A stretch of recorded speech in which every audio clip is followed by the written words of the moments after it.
Baby, রান্নাঘরে তুমি সেজেগুজে কি কাজ করছো? পেঁয়াজ কাটাকাটি করছে। শুধু সেজে গুজে ভিডিও বানালে হবে?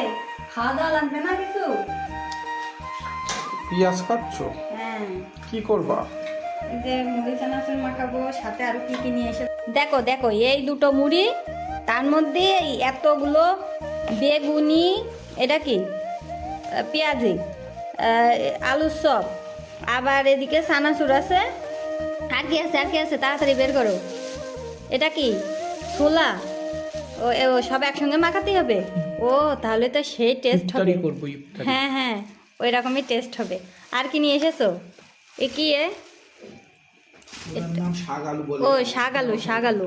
সাদা আলু বলে। দেখো বর আমার কত সুন্দর করে মাখাচ্ছে। আসলে এই মাখার গুণটা ওর খুব আছে, যেটা আমার নেই। ওদিকে মাখাচ্ছে আর এই যে এদিকে আমি একটা বেগুনি তুলে খেতে শুরু করেছি। আমার এখনো ভিডিও করা কমপ্লিট হয়নি, তো মাখানোর একটা ফাইনাল লুক দেখাচ্ছি। এই যে আমাদের মুড়ি মাখানোর ফাইনাল লুক, কি সুন্দর আর কি লোভনীয়। এই শোনো, এসব হাত দিয়ে খেতেই বেশি মজা লাগে, কোনো চামচ হবে না। তো তোমরা কে কে এসব খেতে পছন্দ করো কমেন্ট করে জানিও প্লিজ।